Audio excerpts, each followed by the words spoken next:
Today we're asking the question, who is the 2026 cool it girl?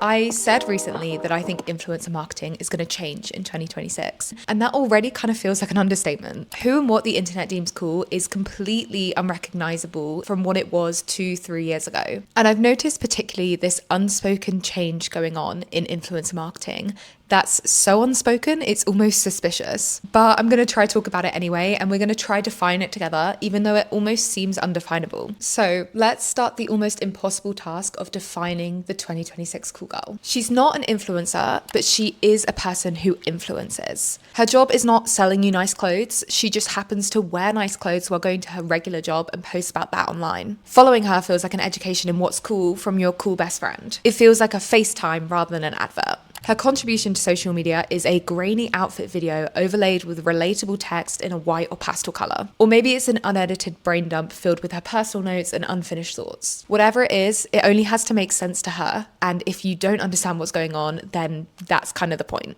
She doesn't care about the mainstream, and a trend is no longer a signifier to her. You won't see a brand tagged on her Instagram page, or maybe only very rarely. Instead, everything is vintage, hand-me-down, flea market, secondhand, a small brand, a one-of-a-kind find. Aesthetically, she's very far away from the clean girl look, but she wouldn't call herself a messy girl or a cool girl, or anything, really, because her style is undefinable, it's just hers. It only has to be definable by you in order to copy it. She's whimsical. She's out living life and trying new things and meeting new people. She's relatable for wanting to be fun rather than perfect. She's in the know, but she's not always known. Her screen time is low, her Instagram page is barely updated. She posts like she has 50 followers even if she has 50,000. And she will still post the perfect photo, but it might just be like a month after the thing happened. She is both earnest and performative, and there is zero shame in either, but there is a shame in acknowledging any of this. Acknowledging this is death to the entire vibe of being too cool for influencing, relatability, social media authenticity in 2026. Is she real?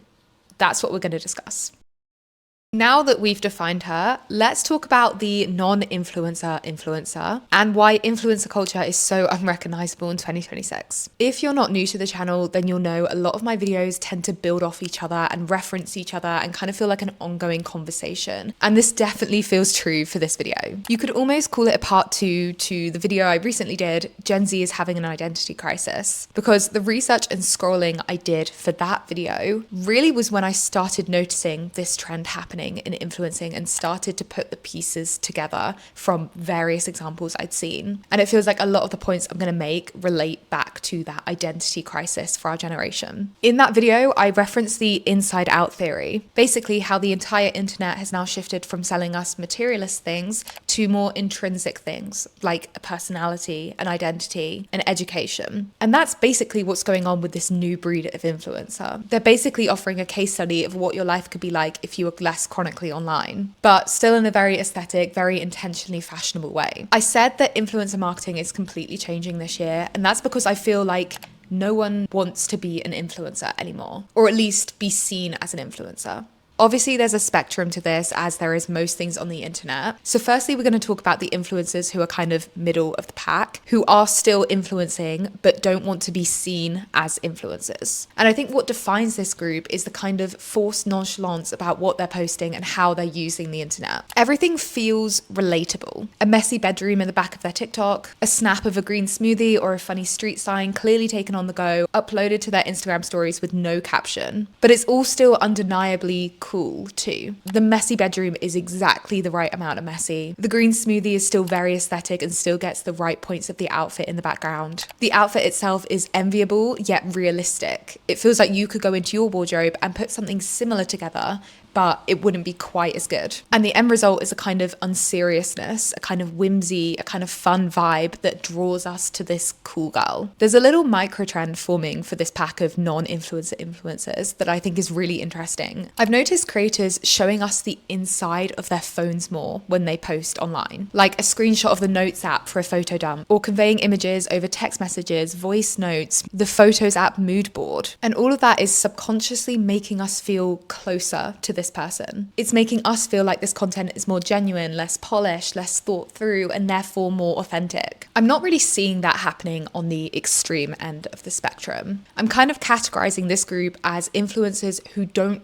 want to be influencers, who don't see themselves or identify as influencers, but they are influential. Whether they plan it or not, their content feels a lot less forced and a bit like they honestly don't want to share too much about their lives online. Like they value their privacy and the amount of time they can spend off screens. I've already said that I think Rama Dwaji is going to be the it girl of 2026, and I would firmly categorize her in this group of influencers. It's a little bit early to be saying this, I know, but I think the way she's captured the zeitgeist, made major statements with her outfits, and as I saw someone else say, she stayed true to her personal style despite the massive amounts of pressure she's likely now under to have a safer wardrobe. Rama's arty style feels anything but nonchalant, and it certainly doesn't feel like an aesthetic carefully curated to sell to the masses on TikTok. Her editorial with the cut was one of the most thoughtfully curated art directions I've ever seen. Every picture is better than the last. Every photo is saying something without words. But I think what makes it successful is the fact that it's so unapologetic. It feels so genuine to her, at least the sense of self she's put out on social media before this happened and after. I think her social media activity as a whole is a great example of this non-influencer mentality. She's not posting every day. Her Instagram is not reflecting any of the media attention she's getting. It just feels more like a personal blog, despite the fact that she's now a major public figure. And I think this reluctance to acknowledge and capitalize on any internet popularity is very encapsulating of the 2026 it girl. There are definitely traits shared across the spectrum for this new breed of influencer. All of them live in the real world, if that makes sense. Before 2026, we saw a lot of influencers gaining popularity because of their luxury lifestyles, because of a perfectly curated social media, because of a seemingly serene, perfect life, despite the world being in turmoil for the last however many years. We followed them almost as an escape from reality. But 2025 kind of proved that we don't want this anymore. How many times can you watch an influencer fly around on a private jet when you're choosing between food and heating for the month? So now in 2026, the new it girl is not above you. She's living the same reality as you, but maybe doing it a little bit better. She's political, she's taking public transport, she's anti-capitalist, or at least anti-overconsumption. But she still looks great. Her apartment is still the perfect amount of messy, and she maintains that fun attitude that all of us want to be able to maintain despite our reality. I'm very interested in how this is going to intersect with the no trend year of 2026 that I've spoken about on the channel, because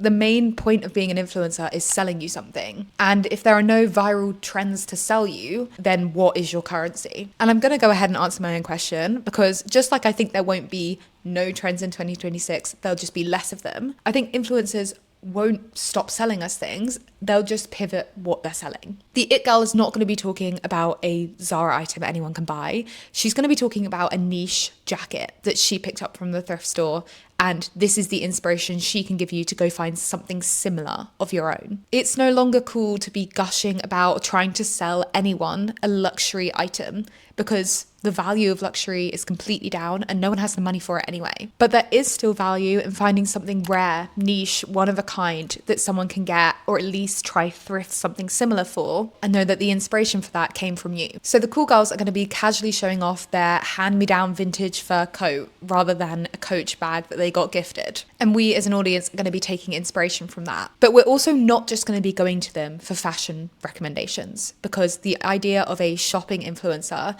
is now almost detestable. No, we also want to know her current read, her niche Spotify playlist, the underground restaurants she just found in London. More than ever, we're buying into someone's lifestyle. But I think as a collective internet, we're splitting more into niche pockets. And I'll be following one cool girl influencer that you're not following. So we'll get different recommendations, but we'll still have that concept of influencing and inspiration from one person. Whether this sounds performative or not is not the point. It's not about whether this perfectly cool it girl exists, but whether we, the audience, choose to believe she does, and whether we choose to buy into this new wave of nonchalant influencing or not. I personally think this is going to be very effective because we're coming off the back of 2025 where people became tired and fatigued with constantly being sold to, constantly being told to buy this, buy that, without any meaning behind it. So any content that continues that narrative is pretty easy to spot as an advert. But this new wave of content feels a lot more authentic, a lot more palatable, even if the end result is the same, which is that we end up coveting someone else's lifestyle and buying what they're selling to try to get a tiny piece of that for ourselves. And that's not even a reflection on individual influencers themselves, but online culture and how hard it is to detach scrolling from shopping because platforms are literally built around encouraging that behavior. 2026 feels like the right time for a shift in influencer culture because the entire internet feels like it's shifting. The few examples I've seen of people talking about this energy for 2026 have all kind of had this unapologetic vibe to them. Being true to yourself, knowing yourself, being unconcerned with opinions or algorithms is the underlying message for a lot of discourse right now. And honestly, I'm not complaining here. I absolutely love this energy. But we have to talk about what it means. We have to talk about what it means in terms of online culture. Because often the popular narrative, whatever it is, gets twisted into a justification for over-consuming. All the cool girls are wearing this brand. If you wear these accessories, I know you have personal style. These are the 5 things I've bought to be analog in 2026, and I'm telling you about it on TikTok and linking them in my bio. Like, even the trends with the best of intentions can be weaponized into selling us something. So we have to be aware of the underlying messages of any kind of trend. I'm all for this wave of nonchalant, non-influencing influencing if it means social media stops feeling like one big advert and instead starts to feel a bit more cool, more fun again. But we have to acknowledge that this shift is happening so that we can understand how we're now going to be sold to. Because brands will be noticing this shift. They will be shifting their marketing tactics in order to make it work for them. And we'll still end up with adverts on social media, but they just won't feel like an advert we're used to because it's a blurry photo of a tooth whitening paste rather than someone holding up for a 30-second ad reel. I guess what I'm trying to say is, despite how silly this topic might seem at first glance, despite how silly it seems discussing what a cool girl is in 2026 and all the discourse about whether being a non-cool girl is cooler than a cool girl right now, it's important we see this and we talk about this because the 2026 it girl is a reflection of society right now. The low screen time and the blurry selfies and the whimsical posts are all mirrors reflecting back to us what we care about right now. Politics, online privacy, community, unseriousness, philosophy, authenticity, curation, intelligence, all wrapped up in a seriously aesthetic Instagram page. Anyway, I hope that was a somewhat interesting topic to take us into 2026. I'm definitely going to be looking out for more markers of the cool girl, and I want to know if there's any you've spotted already that I missed out. And with that, I think I'll say have a lovely day. I'll speak to you soon, and bye.